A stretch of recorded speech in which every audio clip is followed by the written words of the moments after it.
तो क्या आपको पता है चंद्रमा से आठवां घर यानी कि 8th house from the moon आपकी परेशानियों का घर यही है। आपकी मानसिक चिंता, आपकी धन की या जीवन में आने वाली अचानक परेशानियां चंद्रमा से आठवां घर ही बताता है।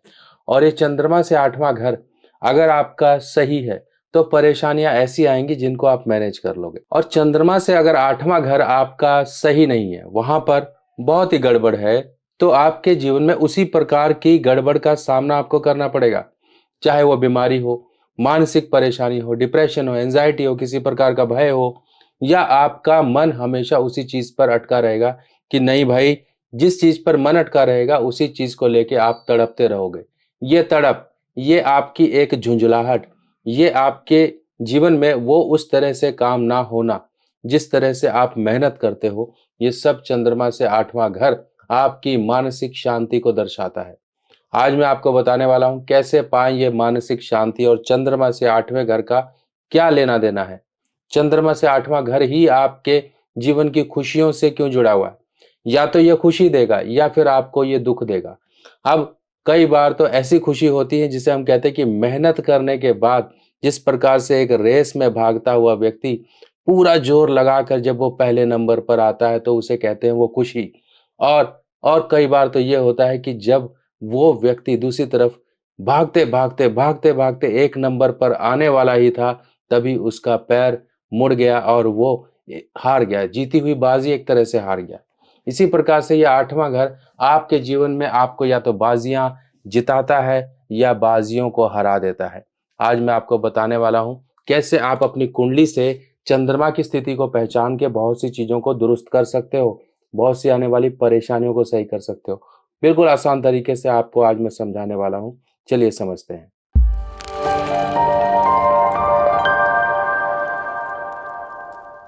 नमस्कार दोस्तों, मैं सुभाष शर्मा चंडीगढ़ से लाल किताब के ज्ञान में आपका स्वागत करता हूं। दोस्तों, सबसे पहला बेस क्या है? सबसे पहले वो कारण समझो जिससे कि आपकी एक ज्योतिष को देखने की या अपने ग्रह को देखने की एक जो मेंटालिटी है वही चेंज हो जाएगी। सबसे पहले समझिए, कुंडली में आपका कोई भी ग्रह कहीं पर भी बैठा है, कोई भी, मैं यहाँ पर एक अकेले चंद्रमा की बात नहीं कर रहा हूँ, कोई भी ग्रह कहीं पर भी बैठा है और उससे छठा या आठवां कोई ग्रह बैठा हुआ है तो उसका उपाय आपको करना ही करना है। उससे जुड़ी हुई चीजों का आपको जीवन भर उपाय करना है, ये आप गांठ बांध लो। अब जैसे मान लीजिए चंद्रमा से छठे शनि बैठे हुए हैं, तो आपको चंद्र का भी उपाय करना है और शनि का भी उपाय करना है। मान लीजिए चंद्र से छठे मंगल बैठे हुए हैं या आठवें मंगल बैठे हुए हैं, तो आपको उनका उपाय करना ही करना है। क्यों? क्योंकि ये दूरी जो होती है एक आपस में दुश्मनी वाली दूरी होती है। इसीलिए चंद्रमा की जब दुश्मनी किससे हो गई, ये समझना है। मान लीजिए हम एक एग्जाम्पल लेके चलते हैं। आपकी कुंडली में चंद्र कहीं भी बैठे हुए हैं। मान लीजिए यहाँ पर हम पहले घर से शुरू करते हैं। यहाँ पर चंद्रमा बैठा दिया आपने, या फिर आपके चंद्रमा यहाँ बैठे हुए हैं। अब यहाँ से आप चंद्र से आठवां घर आपका ये होगा। ये आपका आठवां घर है। आठवां घर है क्या? आठवां है क्या जीवन में? सबसे पहले ये समझ लो, आठ को ही क्यों हम इतना जो है इम्पोर्टेंस दे रहे हैं। 6, 8 और 12 ये तीन घर को त्रिक घर कहा गया है। त्रिक यानी कि जीवन में परेशानियां देने वाले रोग, ऋण, शत्रु, बीमारी, मानसिक परेशानी, आकस्मिक आने वाली जीवन में परेशानियां इन 6, 8, 12 से जुड़ी होती है। पर ये 6, 8, 12 पॉजिटिव फेस भी है इनका। खर्चे या नुकसान की बात करें तो 12 घर है, 12वां घर है। अब 12वें घर में खर्चे या नुकसान, अगर वो खर्चा आपका शुभ कामों में हो तो आपके लिए अच्छा है, वही खर्चा अगर बीमारी पे हो तो वो अच्छा नहीं है। तो इसी प्रकार से सभी घरों की एक इंपॉर्टेंस है। आठवां घर आपकी आयु का है। अगर ये आयु आपकी लंबी है तो अच्छा है, अगर यही आयु लंबी है पर बीमारियां घेर के रखती है तो ये कैसे अच्छा है। तो इसी प्रकार से चंद्र से आठवां देखिए, यहाँ पर चंद्र से आठवां मैं आपको पूरी कुंडली में बता दूंगा कि कौन कौन से ग्रह से कहाँ से आपको गिनना है। मैं 12 भाव तक फटाफट बताने की कोशिश करूंगा। बेस आपने समझ लिया, अब आगे की कहानी को समझते जाइए। चंद्रमा यहाँ पर है। अब आठवें घर में आपके कोई ग्रह नहीं है, आठवां घर खाली है। तो यहाँ पर आपको इस ग्रह के मालिक का उपाय करना है। इस ग्रह की मलकियत, इस ग्रह का जो मालिक है वो शनि महाराज और मंगल महाराज हैं, क्योंकि वो राशि के स्वामी को आप देख लीजिए। 8वां घर आयु का है तो आयु के कारक शनि महाराज होते हैं। 8वीं राशि मंगल की होती है तो मंगल महाराज होते हैं। तो आपकी परेशानी का कारण शनि और मंगल है। आपके चंद्रमा यहाँ पर बैठे हुए हैं लगन में, 8वें घर में। अब मान लीजिए यहाँ पर और भी कोई ग्रह आ जाते हैं तो वो भी आपकी परेशानी का कारण हो जाते हैं। कई बार उनसे जुड़ी हुई चीजें भी आपके लिए परेशानी हो जाती हैं। मान लीजिए आपके चंद्र से यहाँ पर बैठे हुए मंगल हैं, आपने मीठा बांटा या मीठा घर में लेकर आए तो आपके जीवन में परेशानी हो जाएगी। आपको हमेशा आयु का ही, अपनी आयु या फिर अपनी हेल्थ को लेके ही एक इनसिक्योरिटी बनी रहेगी। आपका मन क्योंकि 8वें घर से कनेक्टेड है, आपका मन जो है 8वें घर से कनेक्टेड है, आपका पैसा, आपका धन कहीं न कहीं फालतू के कामों में ऐसी जगह फँसेगा जिससे कि आप एक्सपेक्ट भी नहीं कर सकते कि मेरा पैसा यार यहाँ भी फँस सकता था। कहते हैं ऊँट पर बैठे हुए इंसान को कुत्ता काट लेगा, क्योंकि धन और मन दोनों चंद्रमा से देखे जाते हैं। अब यहाँ पर आप देख लीजिए, मान लीजिए आपके चंद्रमा दूसरे घर में है। दूसरे घर से एक, अब गिनिए आप यहाँ से 1, 2, 3, 4, 5, 6, 7, 8, तो आपका 9वां घर यानी कि भाग्य स्थान आपका, यहाँ पर दुश्मन आपके एक तरह से कंडीशन को क्रिएट करेगा। भाग्य स्थान यहाँ पर अगर मान लीजिए आप अपने भाग्य की बार-बार जीवन में असफलताओं का सामना करोगे, भाग्य को लेकर आपके जीवन में असफलताएँ आपको प्रैक्टिकल बनाएँगी। आपको जीवन में, कहते हैं कि रसमलाई जीवन नहीं है, जीवन एक पत्थर के चने को चबाने के बराबर है। इस तरह से आपका जीवन रहेगा संघर्षपूर्ण, आप संघर्ष कर ही ऊपर उठोगे। 9वां घर आपको इस तरह का लक फैक्टर आपका थोड़ा-सा डिस्टर्ब करेगा, चंद्रमा से 9वां घर। अब मान लीजिए चंद्रमा आपके तीसरे घर में, तो तीसरे घर से गिनिए 1, 2, 3, 4, 5, 6, 7, 8, यहाँ पर आपका 10वां घर। 10वां घर आपका करियर का घर है। आपके करियर की इनसिक्योरिटी, करियर के उतार-चढ़ाव आपको बार-बार झेलने पड़ेंगे। यही आपकी मानसिक कारण, परेशानियों का कारण बनेंगे। करियर का स्टेबल ना होना, करियर की परेशानी रहना, चाचा, ताऊ, ज़मीनी कोई झंझट आपके जीवन के ये परेशानी का कारण बनेंगे। पिता बैठे थे तब तक तो सही था, पिता गए तो आपके रिश्तेदारों ने, आपके चाचा ताऊ ने आपकी ज़मीन जायदाद पर कब्ज़ा कर लिया, जिसके कारण अब ये चिंता आपकी खड़ी हो गई है।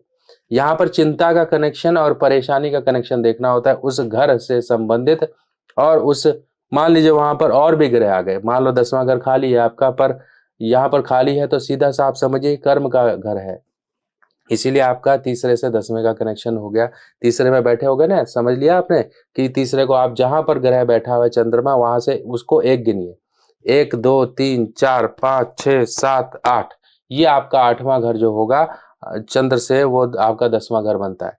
इसी प्रकार से अब हम चौथे घर में देखते हैं। चंद्रमा चौथे घर में बैठे हुए हैं।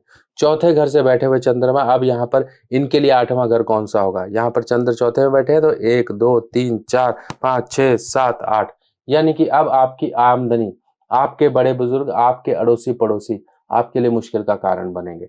यहाँ पर ये चीज़ें हैं। कई बार बड़े-बुजुर्ग या फिर उनकी वजह से ही व्यक्ति को आमदनी या फिर जो होती है इनकम पर नुकसान हो जाता है। जॉब में थे, बड़े-बुजुर्ग अपने घर के पिता, बाप-दादा उनको देखने के लिए चले गए। कई बार ऐसा व्यक्ति पड़ोसियों के कारण फँस जाता है। उसकी आमदनी नहीं होती है। ये आमदनी और लाभ का भाव है। जीवन में काम तो बहुत किए, पर उनमें उनको लाभ नहीं मिला, जिसके कारण बार-बार उसके जीवन में बदलाव आए, और यही उसकी मानसिक एक रिग्रेट का कारण बनता है। चलिए अब 5वें घर की बात करते हैं। 5वां घर, यहाँ पर आपके चंद्रमा होंगे तो वैसे ही आपका दिमाग डामाडोल रहेगा। अब एक चीज़ का और ध्यान रखिए, ये दृष्टि, ये दूरी कहाँ से और कौन से घर से बन रही है, इसका भी बहुत इम्पोर्टेंस होता है। अगर हम बात करें तो 1, 2, 3, 4, 5 इन घरों में तो जो है चंद्रमा ठीक है। 5वें घर में होंगे तब भी ठीक है। छठे घर में होंगे तो वैसे ही रुकावटों वाला जीवन रहता है। अब 5वें घर से गिनिए, चलिए 5 के बाद यहाँ पर 5वें घर में आपके चंद्रमा बैठे हैं तो 1, 2, 3, 4, 5, 6, 7, 8, यानी कि 12वां घर। अब आपके नुकसान ही आपकी चिंता का कारण बनेंगे। आपका बेड प्लेज़र्स, आपकी झगड़े जो होंगे वो आपके हस्बैंड वाइफ के, जब आप आराम करने जाते हो अपने बेड पर तब होंगे। ये आपका घर 12वां नुकसान का है, या फिर खर्चों का है, या फिर आपके बेड प्लेज़र्स का है। इसका कनेक्शन सीधा आपके यहाँ पर बनता है 8वां। अब छठे घर में मान लीजिए चंद्रमा आ गया। अब यहाँ पर समझ लीजिए छठा घर है, 6th हाउस है, और 6th हाउस वैसे ही चंद्रमा के लिए ठीक नहीं है। यहाँ पर ये आपके डाइजेशन, पेट की प्रॉब्लम देगा। और एक चीज़ आपको एक सीधा सा लक्षण बताता हूँ चंद्रमा छठे घर में, मन हमेशा संतापित रहेगा, मन हमेशा रिग्रेटफुल रहेगा, काम नहीं हो पाया, हर काम में रुकावट आपके आएगी। यूरिनरी या स्किन की प्रॉब्लम यहाँ से मिलेंगी। एजुकेशन ली है उसका फ़ायदा नहीं मिलेगा। चंद्रमा यहाँ बैठे हुए हैं, अब यहाँ से 8 गिन लीजिए, तो 8 आपका सीधा लगन जाकर बनेगा। कैसे बनेगा? 1, 2, 3, 4, 5, 6, 7, 8। अब व्यक्ति की हेल्थ प्रॉब्लम्स व्यक्ति को बार-बार सताएँगी, उसकी मानसिक कारण यही बनेगी, उसके कर्ज़े, उसकी परेशानियाँ बनेंगी। छठा घर कर्ज़ा है, अगर आप बड़े कोई काम करते हो तो आपके नौकर या फिर आपके सबऑर्डिनेट आपको परेशान करेंगे। ये छठे घर से ये चीज़ देखी जाती है। 7वें घर में चंद्रमा है, तो आपके अब यहाँ से 8वां घर कौन-सा बनेगा? 1, 2, 3, 4, 5, 6, 7, 8। आपकी परेशानी का कारण ये दूसरा घर है।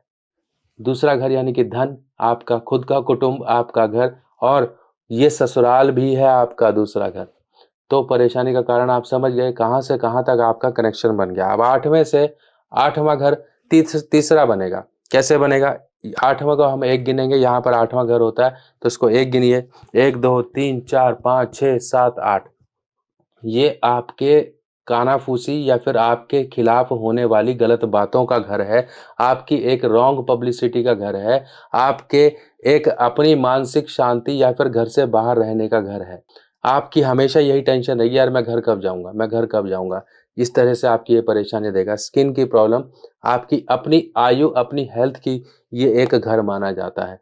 तो इस तरह से आपका 8वें घर में बैठे हुए चंद्रमा तो वैसे ही खराब हैं, क्योंकि ये 8वां घर श्मशान का घर माना गया है और ऐसी जगह पर चंद्रमा का होना व्यक्ति के धन और मानसिक जो संतुलन पर बहुत बुरा प्रभाव डालते हैं। अब मान लीजिए आपके चंद्रमा 9वें घर में है, तो यहाँ से 8 गिनिए। 1, 2, 3, 4, 5, 6, 7, 8। चौथा घर, आपका खुद का अपना घर। कई लोग आपने देखे होंगे बाहर काम करते हैं, ठीक रहते हैं, जैसे घर में आते हैं परेशानियाँ शुरू हो जाती हैं। उनको छाती की, किसी प्रकार की साँस की प्रॉब्लम रहती है। ये इस तरह से कनेक्शन यहाँ पर बनता है। व्यक्ति की चिंता का कारण ही उसका अपना घर, अपने-अपने लोग, अपनी खुद की शांति, मानसिक शांति बन जाती है, जो कि कभी बन नहीं पाती है। तो यहाँ पर व्यक्ति को इन्फेक्शन भी हो जाते हैं कई बार छाती के, कई बार उसके हार्ट में प्रॉब्लम आ गई, कभी साँस की प्रॉब्लम रहती है, वो भी उसकी चिंता का कारण बन जाती है। यहाँ से गिनिए आप 1, 2, 3, 4, 5, 6, 7, 8। अब यहाँ पर आपके खुद का ही डिसीज़न्स, खुद की ही आपकी वो कर्म जो कि आप पूर्व जन्म से लेकर आए हो, आपको इस जन्म में परेशानी देंगे। अब यहाँ पर बैठे हुए जो कि आमदनी ना होने का कारण कई बारी संतान भी बन जाती है। कइयों की संतान निकम्मी निकलती है, कई बार संतान ही व्यक्ति के पैसे, धन को नुकसान करा देती है, उसका खुद का मान-सम्मान बहुत बुरी तरह से खराब होता है। व्यक्ति जुआ, लॉटरी, सट्टा का काम करता है तो उसमें प्रॉब्लम होती है, घर की पूर्व दिशा उसकी खराब होती है। उसकी कुंडली में अगर पितृदोष बनता है 2, 5, 9, 12 में, तो व्यक्ति जीवन भर संघर्ष को ही झेलता रहता है और उसकी संतान कई बार विषय चिंता का कारण बन जाती है। उसको पेट की कुछ ना कुछ दिक्कतों का, परेशानियों का सामना करना पड़ता है। उसके मान-सम्मान को बार-बार ठेस पहुँचती है। ये यहाँ पर सीधा 11वें से 5वें का कनेक्शन बन जाता है। अब 12वें घर में चंद्र बैठे हुए हैं, तो यहाँ से गिनिए 1, 2, 3, 4, 5, 6, 7, 8। 7वां घर आपकी चिंता का कारण है। पार्टनरशिप या फिर मैरिड लाइफ या फिर आपके अपने लोग धन को खा जाएँगे।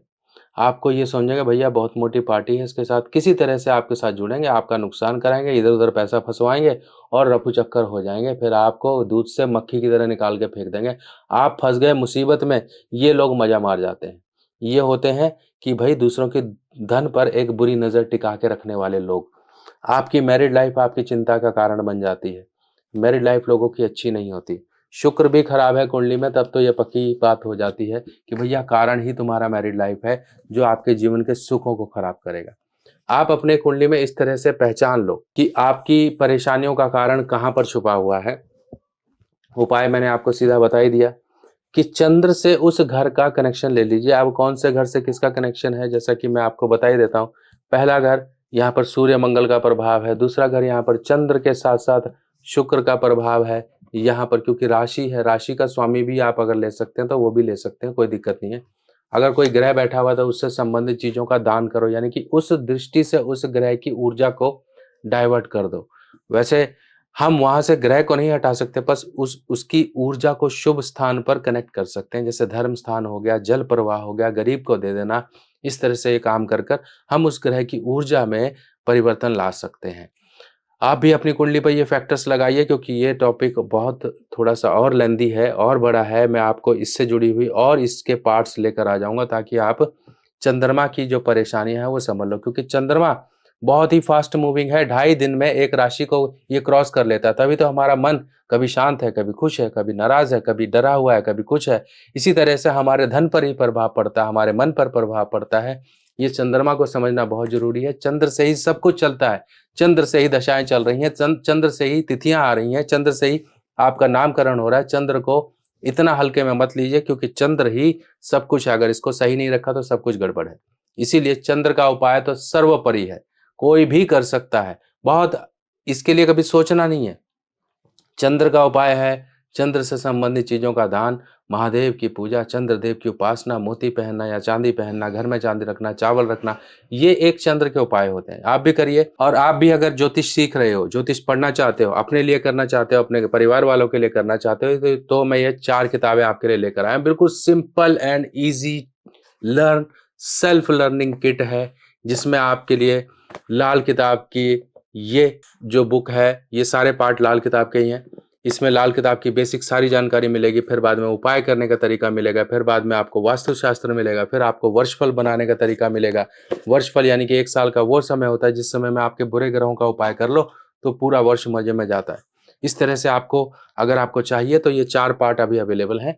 इस तरह से आप खुद से, हिंदी में है ये, पढ़िए और इनको आप सीखिए और अपने उपाय करिए, अपने जानने वालों को उपाय करिए। देखिए कितना आपको संतुष्टि मिलेगी, क्योंकि शुभ काम या फिर पुण्य के काम करने में कभी भी पीछे नहीं रहना चाहिए। आपके ज्ञान को निखार देंगी ये किताबें, बहुत ही सिंपल, बहुत ही ईज़ी तरीके से। बच्चा भी पढ़कर इनको आपको समझा देगा कि देखो इस तरह से ये लिखा हुआ है। तो आप भी मँगाइए, पढ़िए और अपने उपाय करिए। बाकी जो मैंने आपको टेक्निकल चीज़ें आज बताई हैं उनको भी इम्प्लीमेंट करिए। देखिए जीवन सुधर जाएगा, दूसरों का भी सुधार सकते हो आप, अपना भी सुधार सकते हो। क्या आपको पता है आपके जन्मदिन पर आपके ग्रह बदल जाते हैं? यानी कि अच्छे ग्रह आपके जीवन में अच्छा फल देने के लिए आते हैं और बुरे ग्रह आपके जीवन में वो वर्ष को खराब करके चले जाते हैं। किसी न किसी प्रकार की परेशानियां, दिक्कतें, दुर्घटना, बीमारी या फिर धन का नुकसान देकर जाते हैं। अगर हमें पहले ही पता लग जाए कि आपके इस वर्ष में आपके कुछ बुरे ग्रह आ रहे हैं, अगर हम उनका उपाय पहले ही कर लें तो उस वर्ष की परेशानियों से हमें निजात मिल जाती है। ये वर्षफल का मतलब होता है आपके जन्मदिन से लेके आपके अगले जन्मदिन तक का एक समय, जिस समय में बुरे ग्रहों का उपाय किया जाता है। इसमें कुछ छोटे छोटे उपाय होते हैं जो कि आपको पूरे वर्ष आराम का जीवन, आपके जीवन में उन्नति और तरक्की के रास्ते खोलने में आपकी मदद करते हैं। आप अपने वर्षफल को जरूर बनवाएं, क्योंकि वर्षफल ही वो आपके जीवन में एक अहम भूमिका निभाता है, जो आपके जीवन में